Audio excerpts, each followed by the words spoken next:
What up, though? This is Jamal Baraka for GT Media Reviews.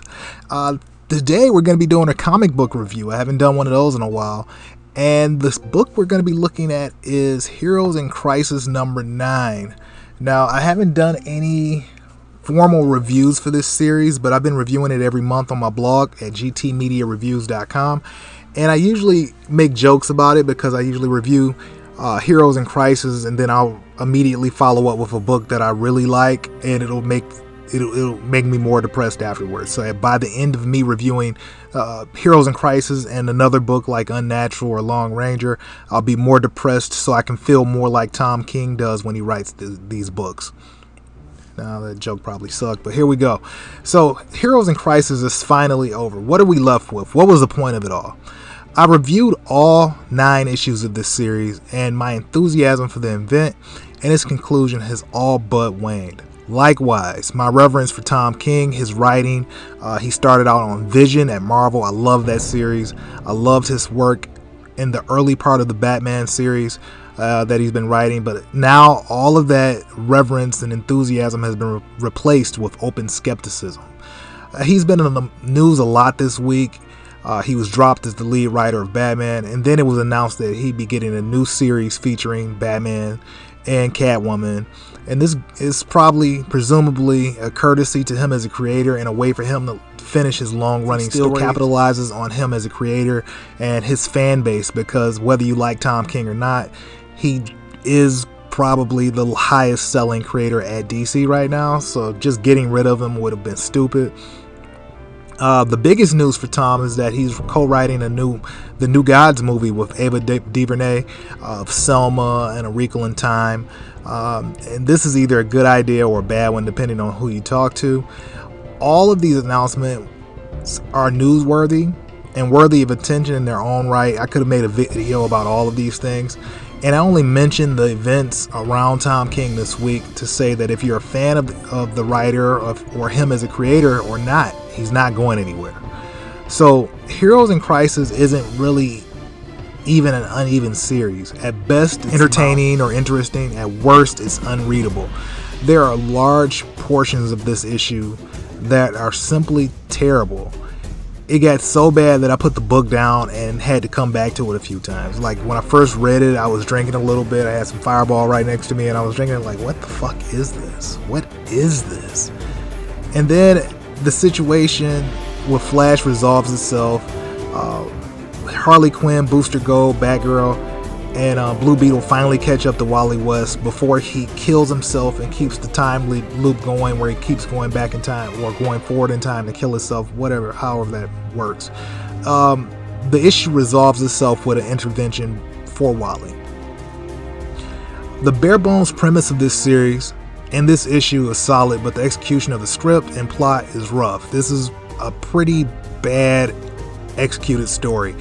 And I just finished reading Rainbow Bright from Dynamite, and it's not as bad as Rainbow Bright, but it's pretty close, and it's really sad because Tom King is a good writer. The tone for the issue is all over the place. It ranges from being cutesy to deadly serious and melodramatic over the span of a few pages. In this issue in particular, it seems like all of the issues have the same voice, and the voice I feel hanging most heavily is Tom King's and less the voice of our heroes. Tom feels bored and disinterested during these segments. There is a heartfelt undercurrent to this issue, but the script feels like it needed another draft or another editor to pull the threads together to make a compelling series. Heroes in Crisis is sad because if the story had been condensed to about 4 or 5 issues, and the focus had been on Flash and less about the murder mystery, we probably would have had a compelling and memorable event. What we ended up with is a bloated mess of an event that leaves a dark mark on Tom King's legacy and will forever be remembered as that story. The story where Flash murdered people. If it's going to be remembered at all, you probably won't remember it next month, and at the worst case scenario, it may end up being retconned.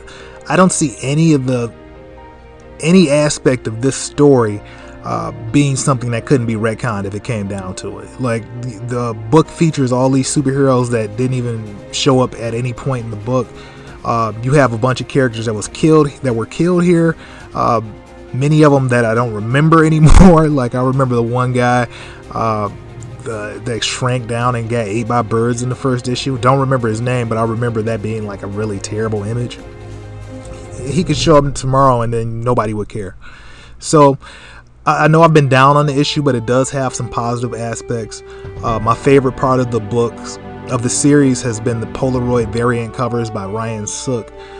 They all highlight a traumatic flashpoint in DC history, framing them as sanctuary case files.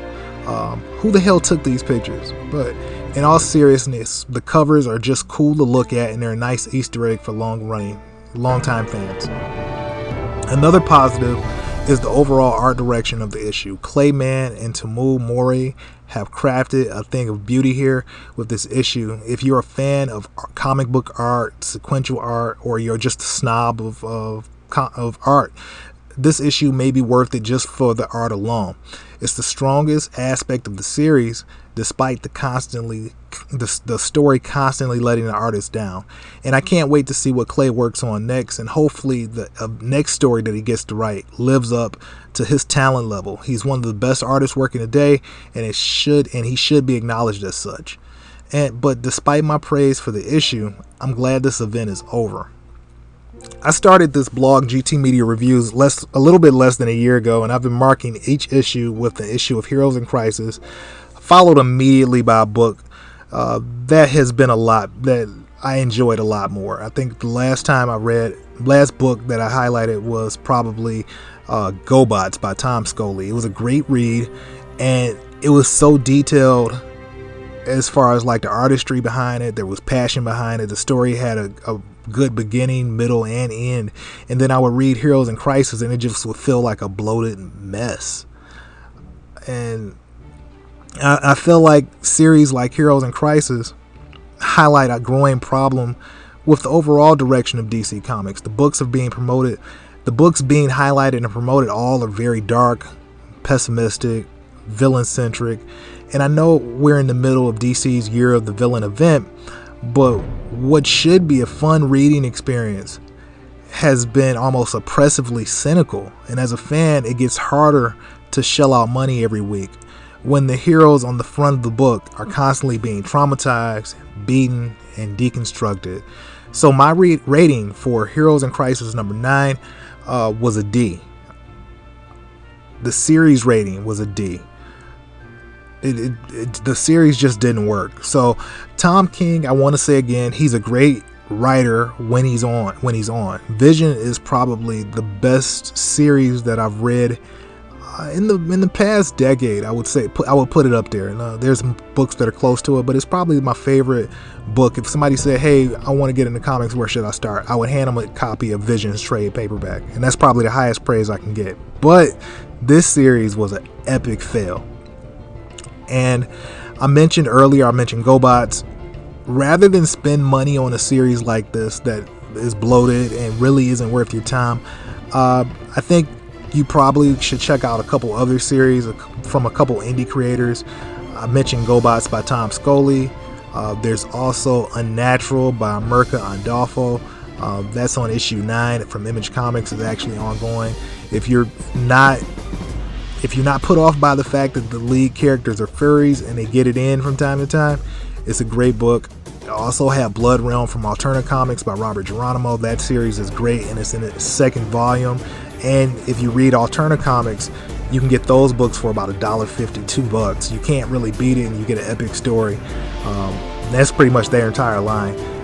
Then there's also The Lone Ranger from Mark Russell and Bob Q from Dynamite. That series is friggin' fantastic. If you're a fan of westerns, or if you're a fan of just old school heroes and golden age heroes, you'll like The Lone Ranger. The story is old school, but the writing style is modern, so you don't feel like you're reading something that's really dated.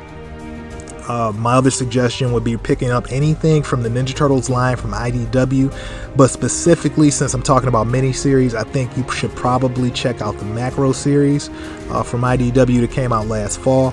If you're even a little bit of a fan of Teenage Mutant Ninja Turtles. Each issue, each volume of the Macro series spotlights one of the turtles, and you find out from reading that series that they all have very distinct personalities and worldviews, and it makes the characters a lot stronger if you follow the main series for any length of time.